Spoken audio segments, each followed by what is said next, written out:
Aujourd'hui, on va voir l'importance de l'environnement pour arrêter le porno.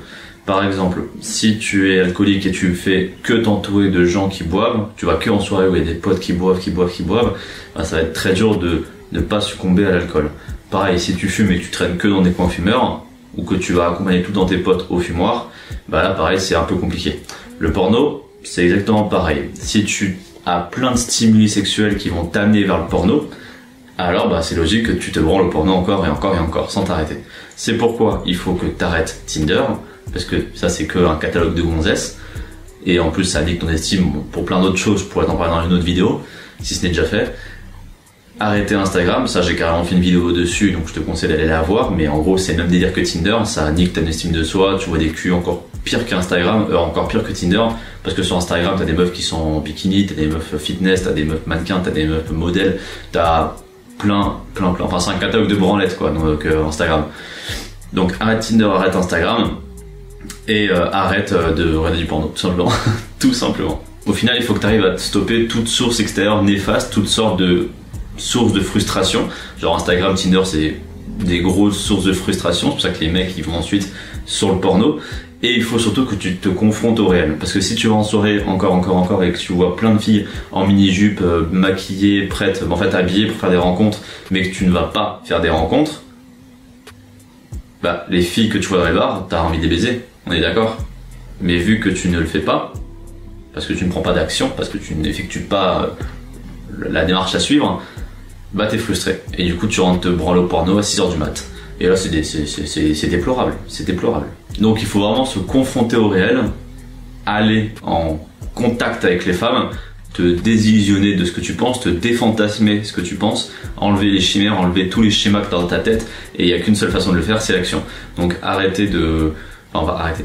Ne plus avoir ces pensées limitantes comme quoi la femme c'est ça, comme quoi ta sexualité ça devrait être ça, comme quoi ce que tu aimes et ce que tu désires c'est ça, et en final ce qui est grandement influencé par ce que tu regardes à travers ton porno, et te confronter vraiment au réel, aller parler à des filles, aller draguer des filles, embrasser des filles, coucher avec des filles, bref, avoir des relations avec des filles pour te confronter au réel, et surtout, ça c'est le plus important, gagner du temps. Je dis gagner du temps parce que si tu vis dans l'illusion toute ta vie et qu'à 50 ans tu te rends compte que ah bah non en fait c'est pas ça la vie, bah t'auras gâché 50 ans. Et t'as plein de gens qui font ça, qui sont dans l'illusion de la vie, qui pensent que leur vie elle est cadrée, elle est rythmée, elle est codée, elle est dans leur routine, et ils se rendent compte à 50 ans, je sais pas, ils ont une prise de conscience, peut-être un événement, peut-être juste une prise de conscience intérieure, un rêve, j'en sais rien, et ils se rendent compte qu'en fait non, la vie merde, c'est pas que ça en fait, c'est pas que ce petit cycle qu'ils ont fait que répéter depuis 50 dernières années.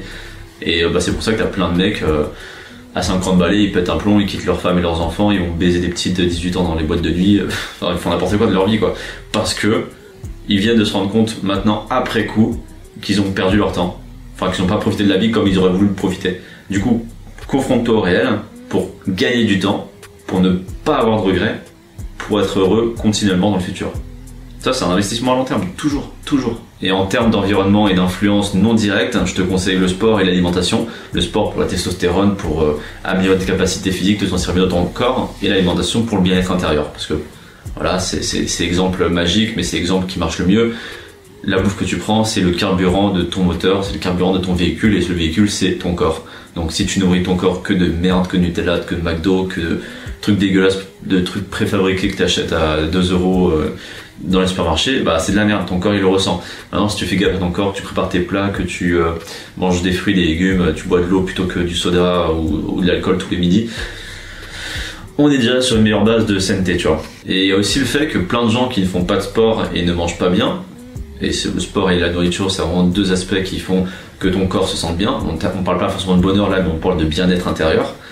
Donc ils ne font pas de sport, ils ne mangent pas correctement, et du coup ils ressentent des dommages psychologiques, parce que l'esprit et le corps sont connectés. Donc quand ton corps va pas bien, ton esprit le ressent, et quand ton esprit va pas bien, ton corps le projette par des maladies, par des problèmes plus ou moins variés, etc. Donc oui, je voulais en venir. Donc voilà, oui, c'est bon. Ces gens-là qui ne mangent pas bien, ne font pas de sport, donc en gros qui ne prennent pas soin d'eux, ressentent des problèmes psychologiques, fuient ces problèmes possibles dans le porno et se disent que c'est le porno le problème.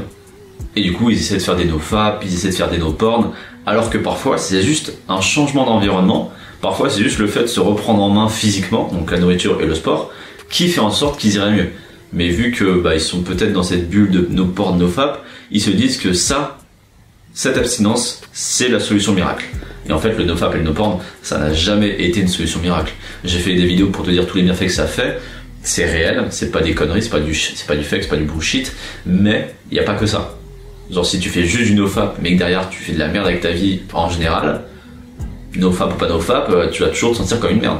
Parce que c'est un ensemble, tu vois. Il n'y a jamais un truc qui bouleverse ta vie dans son intégralité. C'est comme les gens qui disent fais du sport, ça va changer ta vie, mange bien, ça va changer ta vie. Oui, ça change un grand pan de ta vie, mais ça ne change pas ta vie. C'est de faire du sport, plus bien manger, plus prendre soin de soi, plus, etc., avoir pas de relations toxiques, etc. C'est toujours un ensemble de petites choses qui font que ta vie est bien. Encore une fois, imagine le puzzle qui représente dans son entièreté ton identité, et imagine que chaque pièce c'est un point à travailler sur toi, et que c'est une fois que tu as travaillé tous ces points que ton puzzle il est beau, quoi. Imaginons. Je vais te prendre un exemple classique. T'as beaucoup de gens qui sont dans cet aspect de je vais arrêter le porn, je vais arrêter le fap parce que je me branle trop là-dessus et ça va changer ma vie, tu vois. Sauf qu'ils ne voient pas vraiment le vrai problème. Et le vrai problème dans cette situation, dans cet exemple précis, c'est qu'ils ont commencé le porn parce qu'ils s'ennuyaient chez eux, parce qu'ils n'avaient pas de copine, donc parce qu'ils étaient seuls. Et au final, le vrai problème, c'est la solitude. Donc si ils avaient une vie sociale plus épanouie, s'ils voyaient plus de filles, ou s'ils avaient juste une relation avec une copine alors que là ils en ont pas, juste ça, enfin je connais pas de ça, c'est un exemple très précis pour le coup. S'ils avaient juste plus trop ce sentiment de solitude, ça pourrait régler déjà le problème. Alors que là, ils essaient de dévier le problème avec un nofap ou un no-porn. Alors que là, pour le coup, c'est pas du tout la situation. Comme je te l'ai dit, une dépendance, une addiction, quand tu tombes dans un travers comme ça, c'est parce que c'est la conséquence d'une cause. Et si tu règles la cause, la conséquence se règle d'elle-même.